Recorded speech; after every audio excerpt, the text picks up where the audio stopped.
건강한 발, 고운 발 만들기. 반사구를 자극하기 전과 마지막에 반드시 자극해야 되는 기본 반사구. 기본 반사구는 신장, 수뇨관, 방광, 요도로 이루어져 있는데요. 소변과 관련된 앞에 4가지 장기의 기본 반사구에 대한 해부학적 설명과 반사구의 위치, 그리고 자극했을 때 나타나는 인체의 긍정적인 영향이 궁금하셨던 분들은 오늘 영상을 끝까지 시청해주세요.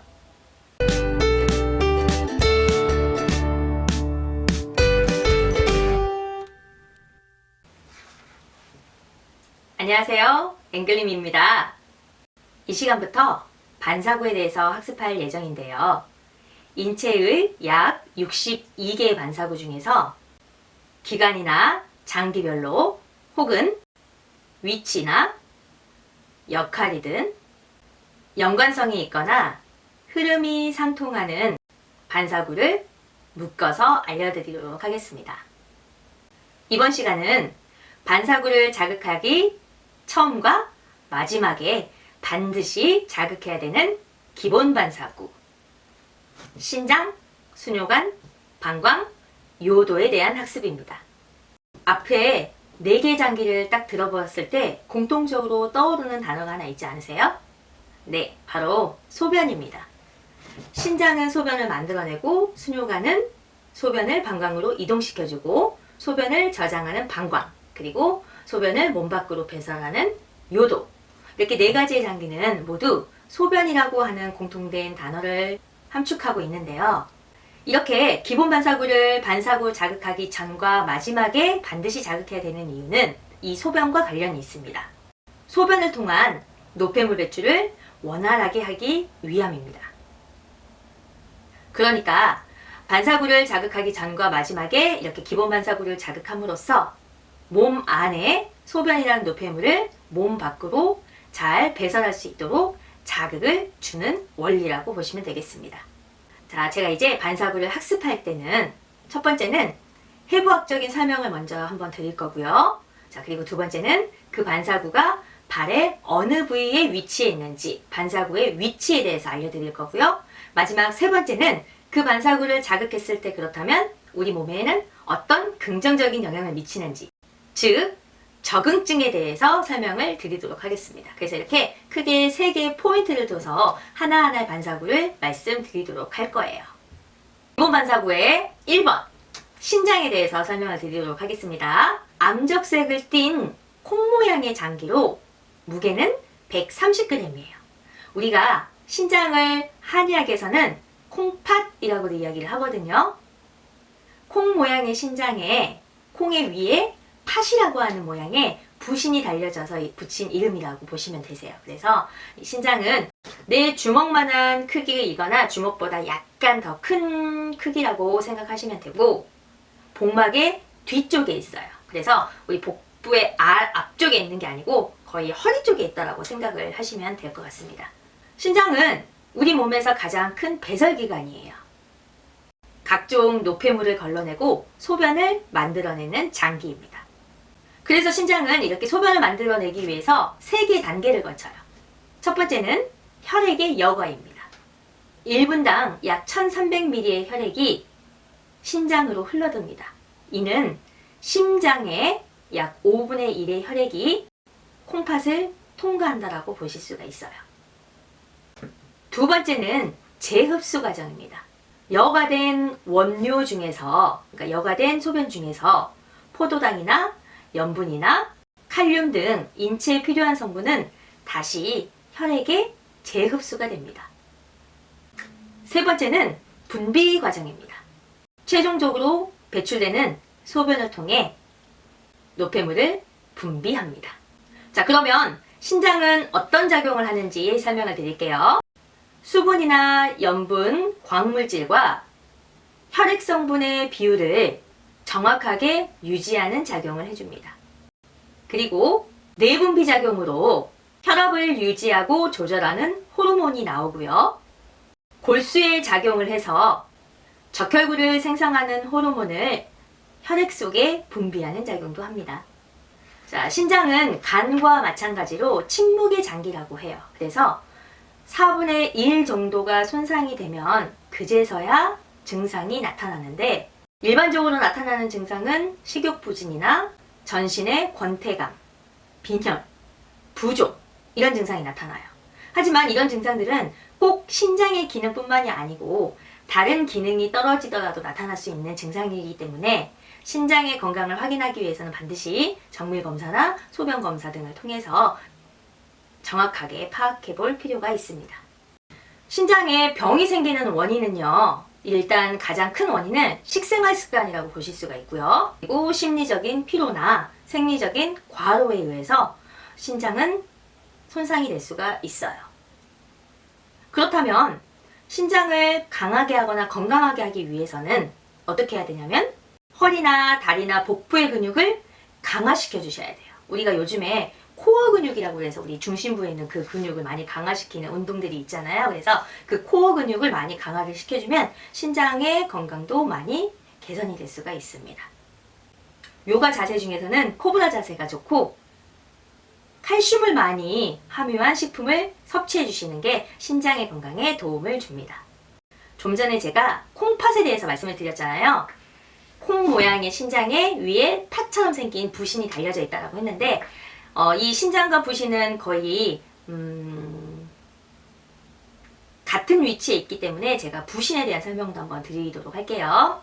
부신은 신장의 바로 위에 달려 있고요. 무게는 약 7g 정도 돼요. 그러니까 아주 작은 기관이라고 보시면 돼요. 부신은 내분비 기관으로 호르몬을 만들어내는 기관입니다.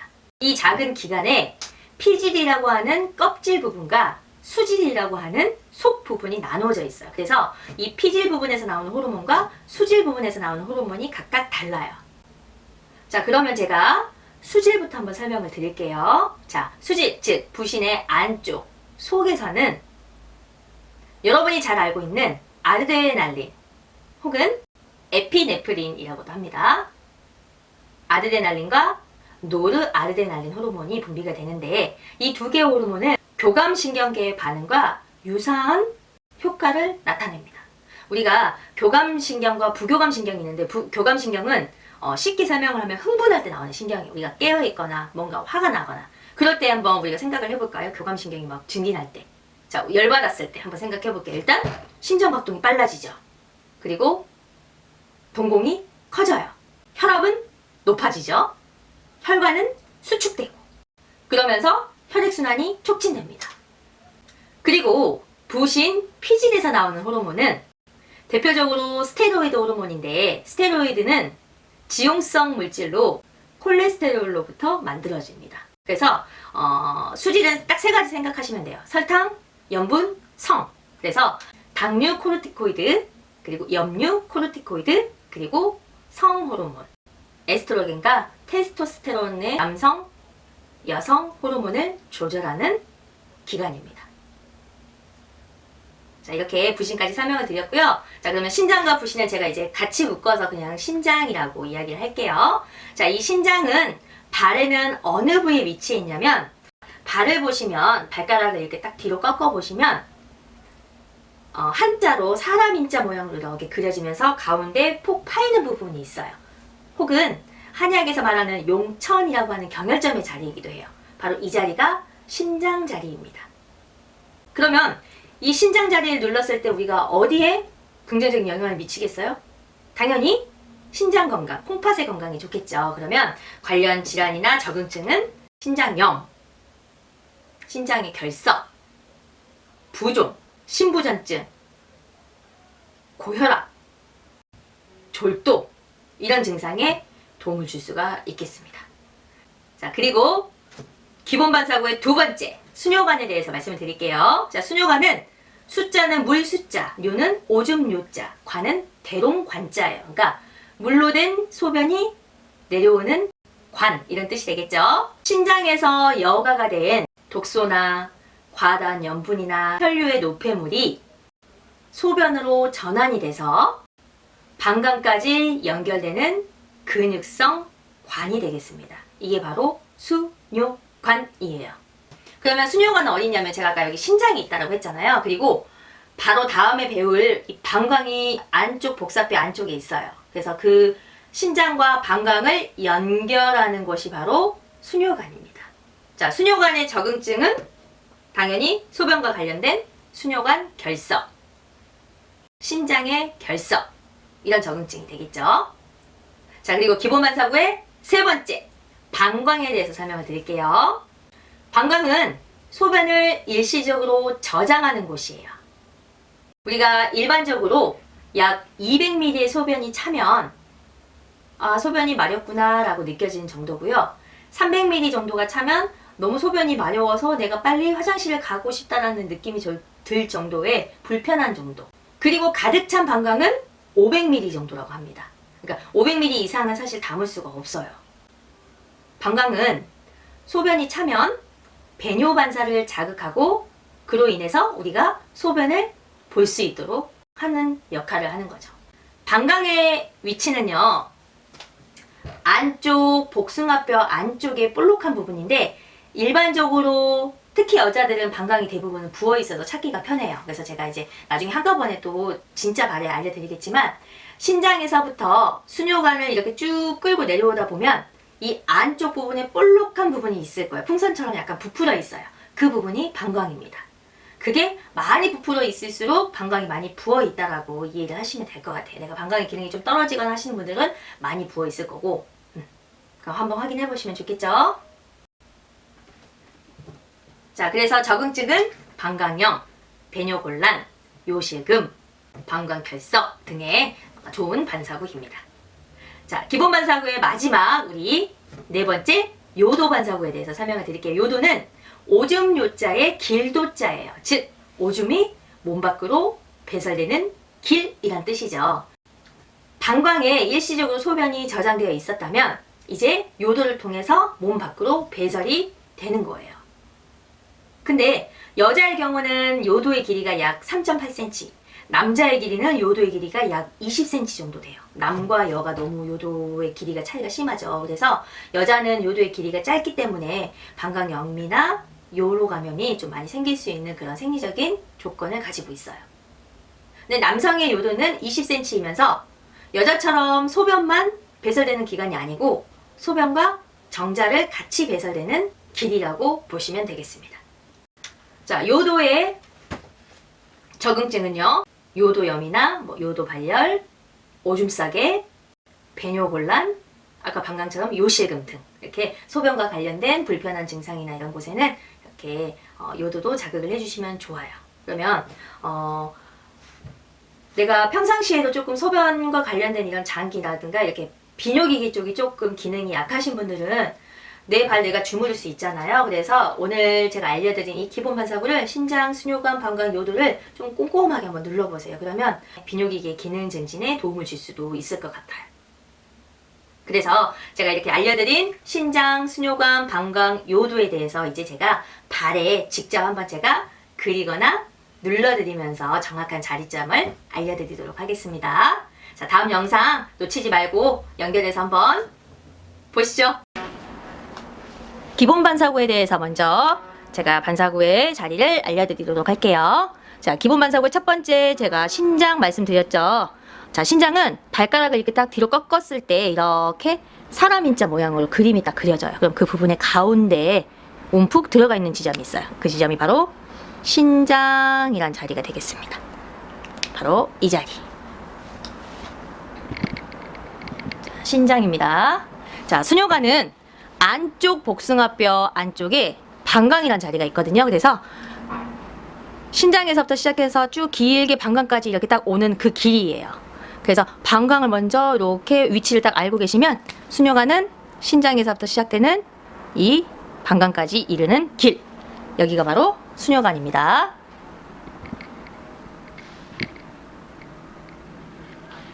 자, 그리고 방광은 이제 안쪽 복사뼈 안쪽에 약간 부풀어 있는 지점이 있어요. 여기가 바로 방광.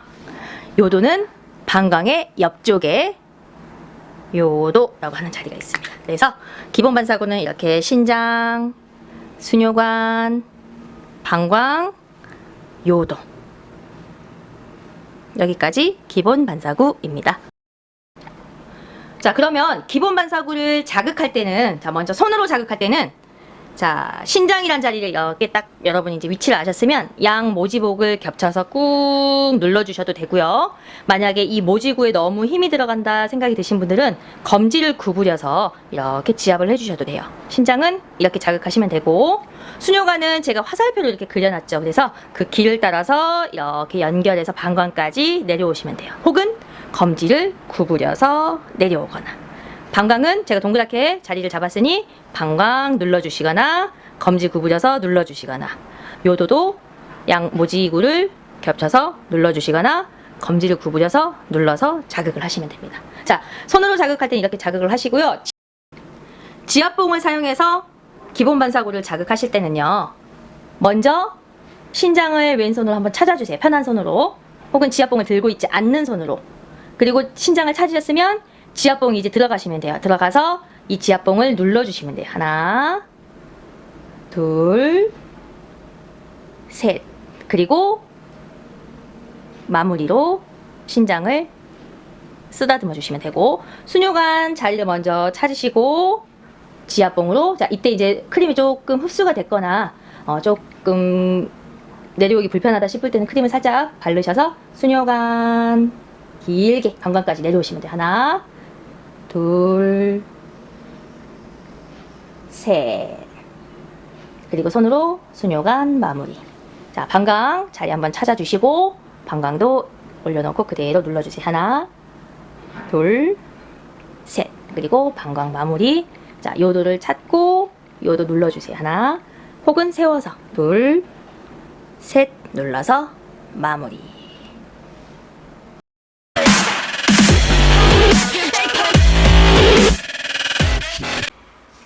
앞에 영상 잘 보셨나요?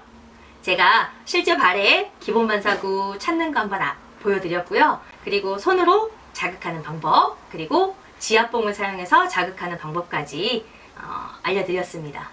근데 손으로 자극하거나 지압봉을 자극할 때는 그렇게 그림이 그려져 있으면 안 되겠죠? 제가 그림을 그려놓은 이유는 여러분이 처음 학습하는 거기 때문에 정확한 자리를 좀 알려드리기 위해서 그렇게 한 거고요. 내 발에 한번 그 자리를 정확하게 한번 찾아보시고 한번 눌러보세요. 제가 반사구를 동그랗게 그린 곳은 누르시면 되는 거고요. 그 다음에 제가 화살표나 선으로 이렇게 표현을 한 곳은 여러분이 그 방향대로 밀어주거나 해주시면 돼요. 그래서 오늘은 기본 반사구, 신장, 수뇨관, 방광, 요도에 대해서 해부학적 설명과 반사구의 위치, 그리고 적응증까지 했고요. 다음 시간엔 또 두부 반사구, 머리 쪽에 있는 반사구에 대해서 또 알려드리는 시간을 갖도록 하겠습니다. 자, 좀 어려우셨을 텐데 한꺼번에 62개 반사구를 외우시려면 힘들어요. 그러니까 하루하루 이렇게 조금씩 학습을 해 나가시면 여러분 외우는데 크게 어렵지 않으실 거예요. 그래서 다음 시간에 다시 만나도록 할게요. 자, 저는 다음에 또 만나요. 안녕.